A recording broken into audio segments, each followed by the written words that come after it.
There are many prayers in Rigveda for cattle, children and horses. So ಋಗ್ವೇದದಲ್ಲಿ ನಾವು ಹಲವಾರು ಪ್ರಾರ್ಥನೆಗಳನ್ನು ನೋಡ್ಬೋದು. ಯಾವುದ್ರ ಬಗ್ಗೆ?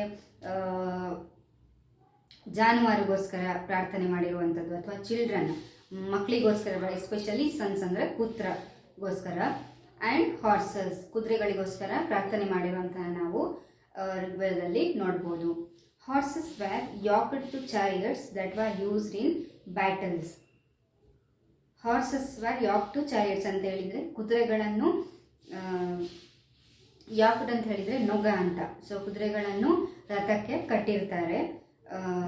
That were used in battles ಅಂದರೆ ಯುದ್ಧಗಳಲ್ಲಿ ಈ ಕುದುರೆಗಳನ್ನು ಉಪಯೋಗ ಮಾಡ್ತಾ ಇದ್ರು. Which were fought to capture cattle. So ಯಾವುದನ್ನು ಸೆರೆ ಹಿಡಿಯೋದಕ್ಕೋಸ್ಕರ, ಜಾನುವಾರುಗಳನ್ನು ಸೆರೆ ಹಿಡಿಯೋದಕ್ಕೋಸ್ಕರ ಇದನ್ನು ಉಪಯೋಗ ಮಾಡ್ತಾ ಇದ್ರು. ರಥಗಳಲ್ಲಿ ಕುದುರೆಗಳನ್ನು ಕಟ್ಕೊಂಡು ಜಾನುವಾರುಗಳನ್ನು ಸೆರೆ ಹಿಡಿಯೋದಕ್ಕೋಸ್ಕರ ಈ ಕುದುರೆಗಳನ್ನು ಉಪಯೋಗ ಮಾಡ್ತಾ ಇದ್ರು ಅಂತ. Battles were also fought for land. ಯುದ್ಧಗಳನ್ನು ಯಾವುದಕ್ಕೋಸ್ಕರ ಮಾಡ್ತಾ ಇದ್ರು? ಫಾಟ್ ಫಾರ್ ಲ್ಯಾಂಡ್, ಭೂಮಿಗೋಸ್ಕರ. Which was important for pasture. So ಈ ಯುದ್ಧದಲ್ಲಿ ಗೆದ್ದು ಬಂದಂತಹ ಭೂಮಿ ಯಾವುದಕ್ಕೆ ಮುಖ್ಯ ಆಗಿತ್ತು? ಇವರಿಗೆಲ್ಲ ಹುಲ್ಲುಗಾವಲು ಮಾಡಲಿಕ್ಕಿರ್ಬೋದು. And for growing hardy crops that ripen quickly such as barley. Barley ಮುಂತಾದಂತಹ ಬೇಗನೆ ಮಾಗುವಂತಹ ಬೆಳೆಗಳು, ಇದನ್ನು ಬೆಳೆಯೋದಕ್ಕೋಸ್ಕರ. ಯಾವುದೆಲ್ಲ ಅಂತ ಬೆಳೆಗಳು ಅಂತ ಹೇಳಿದ್ರೆ ಬಾರ್ಲಿ. ಇಂತಹ ಬೆಳೆಗಳನ್ನು ಬೆಳೆಯೋದಕ್ಕೋಸ್ಕರ ಇರ್ಬೋದು, ಅಥವಾ ಹುಲ್ಲುಗಾವಲಿಗೋಸ್ಕರ ಇವರು ಭೂಮಿಯನ್ನು ಉಪಯೋಗ ಮಾಡ್ತಾ ಇದ್ರು ಅಂತ. Some battles were fought for water and to capture people. ಇನ್ನು ಕೆಲವು ಯುದ್ಧಗಳನ್ನು ಫಾಟ್ ಫಾರ್ ವಾಟರ್ ಅಂದರೆ ನೀರಿಗೋಸ್ಕರ ಇರ್ಬೋದು, ಅಥವಾ ಟು ಕ್ಯಾಪ್ಚರ್ ಪೀಪಲ್ ಜನಗಳನ್ನು ಸೆರೆ ಹಿಡಿಯೋದಕ್ಕೋಸ್ಕರ ಕೂಡ ಇನ್ನೂ ಕೆಲವಾರು ಯುದ್ಧಗಳನ್ನು ಇವರು ಮಾಡ್ತಾ ಇದ್ರು. Some of the wealth that was obtained was kept by the leaders. So ಇದರಲ್ಲಿ ಈ ಯುದ್ಧ ಮಾಡಿ ಗೆದ್ದಂತಹ ಸಂಪತ್ತು, wealth, was obtained kept by the leaders. So ಯುದ್ಧ ಮಾಡಿ ಸಿಕ್ಕಂತಹ ಸಂಪತ್ತನ್ನು ಈ ಲೀಡರ್ಸ್ ಅಂದರೆ ನಾಯಕರುಗಳು ಇಟ್ಕೊಳ್ತಾ ಇದ್ರು. Some was given to the priest. ಇನ್ನು ಕೆಲವು ಪುರೋಹಿತರಿಗೆ ಕೊಡಲಾಗ್ತಾ ಇತ್ತು. And the rest was distributed among the people. ಆಮೇಲೆ ಇನ್ನು ಮಿಕ್ಕಿರುವಂಥದ್ದನ್ನು ಜನಗಳಿಗೆ ಹಂಚಿಕೆ ಮಾಡ್ತಾ ಇದ್ರು. Some wealth was used for the performance of yajnas. ಇನ್ನು ಕೆಲವು ಸಂಪತ್ತು ಯಾವುದಕ್ಕೋಸ್ಕರ ಉಪಯೋಗ ಮಾಡ್ತಾ ಇದ್ರು ಅಂತ ಹೇಳಿದರೆ ಯಜ್ಞಗಳನ್ನು ಮಾಡೋದಕ್ಕೆ, ಅಥವಾ sacrifices in which offerings were made into the fire. So ಯಾಗ ಯಜ್ಞ ಮಾಡೋದಕ್ಕೋಸ್ಕರ ಕೆಲವು ಸಂಪತ್ತನ್ನು ಉಪಯೋಗ ಮಾಡ್ತಾ ಇದ್ರು.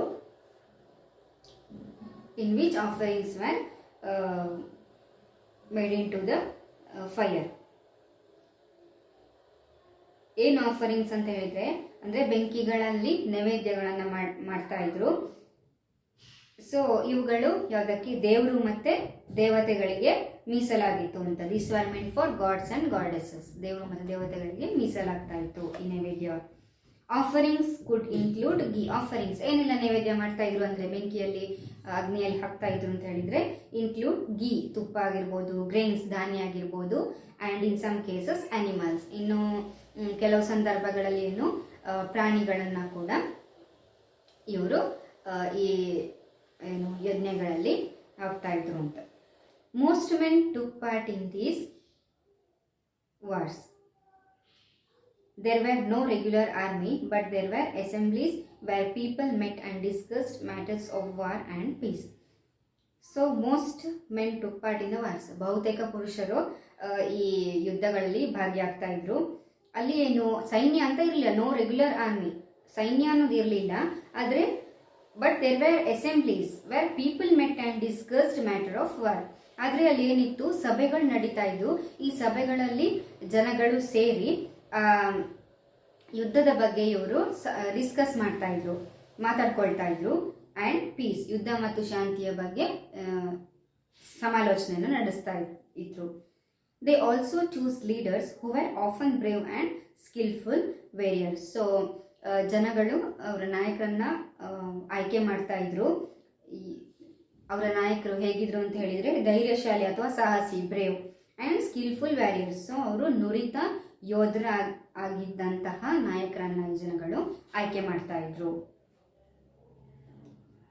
ಓಕೆ, ನೆಕ್ಸ್ಟ್ ಟಾಪಿಕ್ ನೋಡಿ, ವರ್ಡ್ಸ್ ಟು ಡಿಸ್ಕ್ರೈಬ್ ಪೀಪಲ್ ಅಂದರೆ ಜನಗಳ ವಿವರಣೆಯನ್ನು ಹೇಗೆ ಮಾಡ್ಬೋದು. There are several ways of describing people in terms of the work they do, the language they speak, the place they belong to and their family.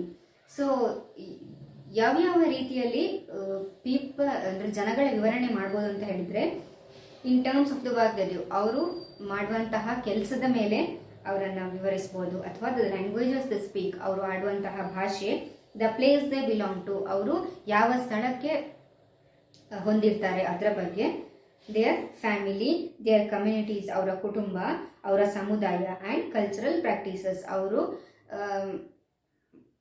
ಮಾಡ್ತಿದ್ದಂತಹ ಸಾಂಸ್ಕೃತಿಕ ಆಚರಣೆಗಳು. ಇದರ ಬಗ್ಗೆ ಜನಗಳನ್ನು ಇವೆಲ್ಲ ಮುಖಾಂತರ ವಿವರಣೆ ಮಾಡ್ಬೋದು ಅಂತ. Let us see some of the words use to describe people found in the Rigveda. So ಋಗ್ವೇದದಲ್ಲಿ ಕಂಡು ಬಂದಂತಹ ಜನಗಳನ್ನು ವಿವರಣೆ ಮಾಡಲಿಕ್ಕೆ ಉಪಯೋಗ ಮಾಡಿದಂತಹ ಕೆಲವು ವರ್ಡ್ಸನ್ನು ನಾವಿಲ್ಲಿ ನೋಡೋಣ ಅಂತ. There are 2 groups who are described in terms of their works. So 2 group ಇತ್ತು ಋಗ್ವೇದದಲ್ಲಿ. ಯಾವುದು 2 ಗ್ರೂಪ್ಗಳ ಬಗ್ಗೆ ನಾವು ನೋಡ್ಬೋದು. ಯಾವುದೆಲ್ಲ, ಒಂದು ಪ್ರೀಸ್ಟ್ಸ್ ಅಂದರೆ ಪುರೋಹಿತರು, ಆಮೇಲೆ ಇನ್ನೊಂದು ರಾಜಾಸ್. ಪ್ರೀಸ್ಟ್ ಮತ್ತೆ ರಾಜಾಸ್ ಅನ್ನುವ 2 ಗುಂಪನ್ನು ನಾವು ಋಗ್ವೇದದಲ್ಲಿ ನೋಡ್ಬೋದು. So priest sometimes called Brahmins, ಈ ಪುರೋಹಿತರನ್ನ ಕೆಲವೊಂದು ಸತಿ ಬ್ರಾಹ್ಮಣರು ಅಂತ ಕರೀತಾ ಇದ್ರು. ಹೂ ಪರ್ಫಾರ್ಮ್ ವೇರಿಯಸ್ ರಿಚುವಲ್ಸ್, ಅಂದರೆ ಇವರು ಕೆಲವು ರೀತಿಯಾದಂತಹ ಆಚರಣೆಗಳನ್ನು ನಿರ್ವಹಿಸ್ತಾ ಇದ್ರು. ಯಾರು? ಈ ಪ್ರೀಸ್ಟ್, ಪುರೋಹಿತರು. ಆಮೇಲೆ ರಾಜಾಸ್. ರಾಜಾಸ್ ಅಂತ ಹೇಳಿದ್ರೆ ನಮಗೆ ಹೆಸರಲ್ಲೇ ಗೊತ್ತಾಗುತ್ತಲ್ವಾ, so ಆಳುವವರು. These rajas were not like the ones you will be learning about later. So ಮುಂದೆ ನೀವು ರಾಜರ ಬಗ್ಗೆ ಕಲಿತೀರಾ. ಸೊ ಈ ರಾಜರುಗಳು ನೀವು ಮುಂದೆ ಕಲಿಯುವಂತಹ ರಾಜ್ಯಗಳಿಗಿಂತ ಭಿನ್ನವಾಗಿದ್ರು. ಯಾಕೆ, ಹೇಗೆ ಭಿನ್ನವಾಗಿದ್ರು ಅಂತ ಹೇಳಿದರೆ, they did not have capital cities, ಅವರಿಗೆ ಏನು ರಾಜಧಾನಿ ಅಂತ ಇರಲಿಲ್ಲ ಈ ರಾಜ್ಯಗಳಿಗೆ. ಪ್ಯಾಲೇಸಸ್ ಆರ್ ಆರ್ಮೀಸ್, ಇವರಿಗೆ ಅರಮನೆ ಇರಲಿಲ್ಲ ಅಥವಾ ಇವ್ರದಂತಹ ಸೈನ್ಯ ಇರಲಿಲ್ಲ. ನಾರ್ ಡಿಡ್ ದೇ ಕಲೆಕ್ಟ್ ಟ್ಯಾಕ್ಸಸ್, ಇವುಗಳು ರಾಜರ ಥರ ಸುಂಕ ವಸೂಲಿಯನ್ನ ಮಾಡ್ತಿರ್ಲಿಲ್ಲ. Generally sons did not automatically succeed fathers as rajas, ಇಲ್ಲಿ ಏನು ಸಾಮಾನ್ಯವಾಗಿ ಮಕ್ಕಳು ಸ್ವಯಂಚಾಲಿತವಾಗಿ ತಂದೆಯ ನಂತರ ಉತ್ತರಾಧಿಕಾರಿ ಆಗಿರಲಿಲ್ಲ ಅಂತ ಋಗ್ವೇದದಲ್ಲಿ ಇರುವಂತಹ ರಾಜ. Okay, 2 words were used to describe the people or the community as a whole. So 2 ಶಬ್ದಗಳನ್ನು ಉಪಯೋಗ ಮಾಡಲಾಗ್ತಿತ್ತು. ಒಂದು ಜನಗಳನ್ನು ವಿವರಣೆ ಮಾಡೋದಕ್ಕೆ ಅಥವಾ ಒಂದು ಸಮುದಾಯವನ್ನು ವಿವರಣೆ ಮಾಡೋದಕ್ಕೆ. ಯಾವುದಂತ, one was the word the ಜನ, ಒಂದು ಏನು ಜನ ಅಂತ, which we still use in Hindi and other languages. ಜನ, ನಾವು ಹಿಂದಿಯಲ್ಲಿ ಕೂಡ ಈ ಪದವನ್ನು ಬಳಕೆ ಮಾಡ್ತೇವೆ ಅಥವಾ ಇನ್ನು ಬೇರೆ ಭಾಷೆಯಲ್ಲಾಗಿರ್ಬೋದು ಬಳಕೆ ಮಾಡ್ತೇವೆ. The other was vish. ಇನ್ನೊಂದು ಶಬ್ದ ಯಾವುದು? Vish. The word vaishya comes from vish, ಅಂದರೆ ವೈಶ್ಯ ಅನ್ನುವ ಒಂದು ಪದ ಈ ವಿಶ್ ಇಂದ ಬರುತ್ತೆ. You will learn more about this in the chapter 5. So ಇದರ ಬಗ್ಗೆ ನೀವು 5ನೇ ಚಾಪ್ಟರಲ್ಲಿ ಕಲಿತೀರಾ ಜಾಸ್ತಿ ಅಂತ. Several Vish or Jana are mentioned by name. So we find reference to the Puru Jana or Vish, the Bharata Jana or Vish, the Yadu Jana or Vish, and so on. ಯಾವುದೆಲ್ಲ? ಪುರು ಜನ ಆಗಿರ್ಬೋದು,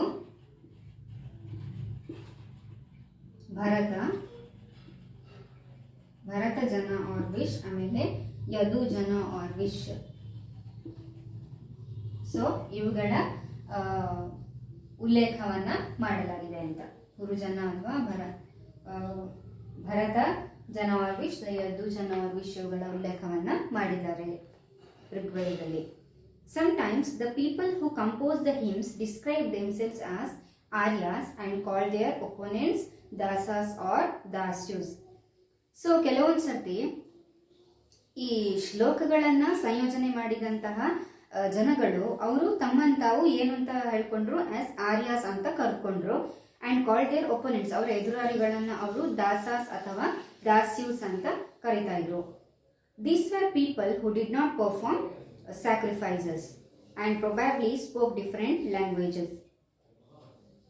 so ಈ ಜನಗಳು ತ್ಯಾಗಗಳನ್ನೆಲ್ಲ ಏನು ನಿರ್ವಹಿಸ್ತಾ ಇರಲಿಲ್ಲ. And probably spoke different languages, ಬಹುಶಃ ಇವರು ಬೇರೆ ಬೇರೆ ಭಾಷೆಯನ್ನು ಮಾತಾಡ್ಕೊಳ್ತಾ ಇದ್ರು. Later the term dasa came in to mean slave. So ನಂತರದಲ್ಲಿ ಈ ದಾಸ ಅನ್ನುವ ಪದ ಕೇಮ್ ಟು ಮೀನ್ ಆಸ್ ಏನಂತ ಅರ್ಥೈಸಲಾಗ್ತಿತ್ತು ಅಂತ ಹೇಳಿದ್ರೆ ಗುಲಾಮ ಅನ್ನೋ, ಸ್ಲೇವ್ ಅಂದರೆ ಗುಲಾಮ ಅಂತ ನಾವು ಕರಿತೀವಿ. ಫೆಮಿನೈನ್ ದಾಸಿ ಅಂದರೆ ಇದು ಸ್ತ್ರೀ ರೂಪ ದಾಸಿ ಅಥವಾ ದಾಸ. ನಂತರದಲ್ಲಿ ಇದನ್ನು ಸ್ಲೇವ್ ಅಂತ ಅರ್ಥೈಸಲಾಗ್ತಾ ಇತ್ತು. Slaves were women and men who were often captured in war. ಈ ಯಾರಾಗಿದ್ರು ಈ ಸ್ಲೇವ್ಸ್ ಅಂದರೆ ಗುಲಾಮರು ಯಾರಾಗಿದ್ರು ಅಂತ ಹೇಳಿದ್ರೆ ಯುದ್ಧಗಳಲ್ಲಿ ಸೆರೆ ಹಿಡಿದಂತಹ ಪುರುಷರು ಅಥವಾ ಮಹಿಳೆಯರು ಆಗಿದ್ರು. They were treated as a property of their owners who could make them to whatever work they wanted. So ಈ ಸ್ಲೇವ್ಸ್ ಅಂದರೆ ಸ್ಲೇವ್ಸನ್ನು ಯಾವ ರೀತಿ ಉಪಚಾರ ಮಾಡ್ತಿದ್ರು ಅಂತ ಹೇಳಿದರೆ ಈ ಓನರ್ಸ್ ಅಂದರೆ ಏನು ಲೀಡರ್ಸ್ ಅಂತ ನಾವು ಹೇಳ್ಬೋದು, ಅವರು ಅವರ ಕೆಲಸಗಳನ್ನು ಮಾಡೋದಕ್ಕೋಸ್ಕರ ಉಪಯೋಗ ಮಾಡ್ತಾ ಇದ್ರು. ಸೊ ಈ ರೀತಿಯಾದಂತಹ ಉಪಚಾರ ಮಾಡ್ತಾ ಇದ್ರು ಈ ಗುಲಾಮರಿಗೆ ಅಂತ. While the Rigveda was being composed in the northwest of the continent, there were other developments elsewhere. Let us look at some of these. So ಋಗ್ವೇದವನ್ನು ಎಲ್ಲಿ ಸಂಯೋಜನೆ ಮಾಡಲಾಗ್ತಾ ಇತ್ತು ಅಂತ ಹೇಳಿದರೆ north west of the subcontinent ಅಂತ ಹೇಳಿದರೆ ವಾಯುವ್ಯ ಭಾಗದಲ್ಲಿ ಇದರ ಸಂಯೋಜನೆ ಮಾಡಲಾಗ್ತಿತ್ತು. ದೇರ್ ವರ್ ಅದರ್ ಡೆವಲಪ್ಮೆಂಟ್ಸ್ ಇನ್ನು ಬೇರೆ ಬೇರೆ ರೀತಿಯಾದಂತಹ ಬೆಳವಣಿಗೆಗಳು ಕೂಡ ಇದ್ವು. Let us look at some of these. So ಇನ್ನು ಏನೆಲ್ಲ ಇತ್ತು ಋಗ್ವೇದದಲ್ಲಿ ಅನ್ನೋದನ್ನು ನಾವು ನೆಕ್ಸ್ಟ್ ನೋಡೋಣ ಅಂತ.